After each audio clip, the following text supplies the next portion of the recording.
Okay, so I saw this on Twitter. Phineas reacts to Pitchfork's 6.8 review of Hit Me Hard and Soft. He said, nothing cool about writing a positive review of an album everyone likes. They've got to have an angle. They gave Born to Die a 5.5. It's their whole hater ass bag. And someone co-retweeted and said, it's so tacky when artists complain about critic scores. Like, I can't even articulate why exactly, but it's such loser behavior to me. And so this brings across the conversation, how important is critical acclaim in today's landscape of music versus how important did it used to be back then? How much does it matter to you personally? To me, I think it's all relative. I have a lot of artists that I love, and whenever critics give them scores that they don't deserve, I'm just like, this is ridiculous. And that's also one of the reasons why I make videos, is because there's so many albums and artists that I'm passionate about. And so I'm going to throw my opinion out there. I'm going to throw my hat in the ring, because there's always a perspective that I feel like I can add to a certain degree, and it's always nice to hear other people's opinions. So to me, it just matters what I think about the music.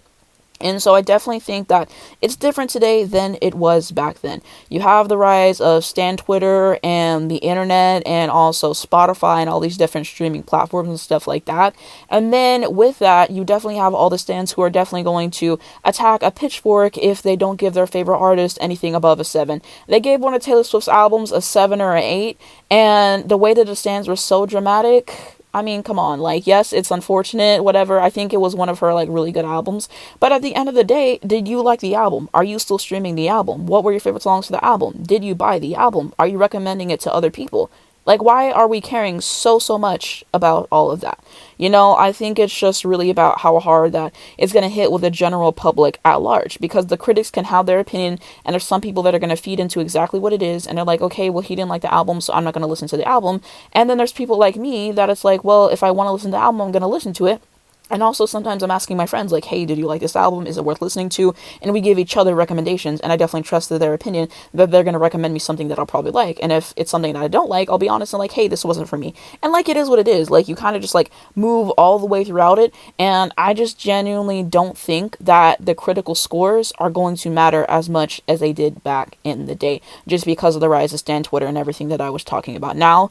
And I just feel like it's more individualistic and about the general public and what they think. There's a lot of people who don't care what critics think anymore, and so it is what it is. So that's kind of like how it's changed now. And then I want to talk about back then. Christina Aguilera, Bionic. This was released in 2010. Perez Hilton, he's not a music critic, but he had a lot negative to say about Christina in general, and he was saying that she was basically ripping off Lady Gaga with the album. And so a lot of people agree with that, and she definitely got backlash for this in this era, and I think her single choices were also awful. And so there's that. Do I think that there was legitimacy in what he was saying? Yes, listening to the album, it sounds like Lady Gaga rejects. It sounds like Lady Gaga from Shein. But that definitely turns, the public opinion there and whatever, because now you're making it look like she doesn't have any original ideas. She's just trying to bank off what somebody else is doing. So I definitely think, had that not been said by him, I think the rollout would have went a little bit differently. I don't know how much, because I don't think it was a good album. I think she deserved a flop. But I mean, that's just my subjective opinion. So, that definitely did change the tide of this album. And, she had some hits after this. She had that Say Something song, which was big. She had that collaboration with Maroon 5, which was a moment. So she's had small moments. But her career after this has never really recovered. And so, I mean, yeah, it is what it is, but, I could kind of see where he's coming from, but he's also a horrible person. Like, he said so many horrible things, so I'm certainly not going to defend him in this point. Mariah Carey got a lot of hate for Charm Bracelet by the critics. A lot of them said that she was doing a lot of whisper singing and all that stuff, and so this is after she had released the Glitter album, and Tommy Mottola sabotaged that and the movie and all that stuff, and then the album was actually released on 9/11, and we know what happened that day. And so, yeah, she got a lot of hate for this, and then Through the Rain was the lead single, and so it's just not what people wanted to hear. They didn't want to hear like, oh, woe is me. And even Mariah has basically said that she did not want that to be the lead single, but the label made her do that, and she wanted The One to be the lead single. And I agree with her, because The One is a great R&B song, and that should have been a single. It should have had a video. I don't know why it didn't. I don't know why Boy I Need You was released in place of that, and I don't go up for that song, even though it's not a popular opinion. I feel like if it didn't have that video, y'all wouldn't go up for it, but I digress. So yeah, she got a lot of hate for her singing styles on that, and one critic was on BS talking about there's not a single moment where she sounds strong on this album. You lied. Did you not just listen to the lead single Through the Rain and how she was belting all the way at the end of the song? You lie. You have Subtle Invitation, My Saving Grace. Like, she definitely sounded really strong on those songs, at least. So, they definitely lied on that, and she got a lot of hate for the critics, and even some fans were turning on her at this point, and it definitely was a change. And as fans have pointed out, this is not the first time Mariah was doing this kind of singing style. Like, if you listen all the way back to Butterfly, that's kind of when she started doing it and like incorporating it. I think this was more on it. But Mariah's whisper singing that y'all claim she has, it's not the whisper singing of today. I mean, go listen to Billie Eilish, and this is no hate to Billie Eilish, because I actually really like her music. Her last album was really good, but their whisper singing is different. It's different because Mariah's going out belting a lot more on her songs versus the way that Billie sings. And Billie is a good singer, it's just a stylistic choice, and I think on this album she's showing more of what she can do with her voice, which is good. But yeah, the singing of yesteryear in terms of the whisper singing is definitely different. There's a difference between singing with a softer voice and then just kind of showing what you can do in a different way versus like actually whispering, more so singing in just certain tones. So I want to say that she did get a lot of blowback for this album and for Glitter. And basically after she released those two albums, everyone thought that she was cooked, right? Then she released The Emancipation of Mimi, and this is the one that had a We Belong Together on it, which was number one for 14 weeks. Shake It Off was successful. She blocked herself from being number one with that, with We Belong Together. It's like that was a great single. So I mean, we had great moments on this. She got the critical acclaim back. The general public loved this album a lot as well, and it's like the best-selling album of 2005 in the United States. And so this is the album I think that made her a legend. She gave people exactly what they wanted to. They wanted hit catchy R&B songs, which she was able to give, and I thought the songwriting on here was great. She does a lot of great singing on here and belting. If you listen to stuff like Circles, I Wish You Knew, We Belong Together, just really going off vocally, especially listening to a song like Stay the Night, which was a great moment on this album. So this basically gave the critics and the general public what they wanted to at the same time. I think that it was good for the time, and had Mariah not released this album, the trajectory of her career would be completely different. I wanted to say one thing that I do respect about Pitchfork is that in a world where a lot of critics are cowards and don't want to give their actual opinions because the fan bases are going to attack them, they stay honest. I could love an album that's released and they give it a 7.5, and I'm like, oh, that's unfortunate, but at the end of the day, I still love the album, and they're still willing to have that backlash. And that's one thing that I hate, is that a lot of critics aren't honest. And I do think that some of it is coming from a place for hatred for certain critics. Some critics don't like certain artists and they can't see through that to give an objective review.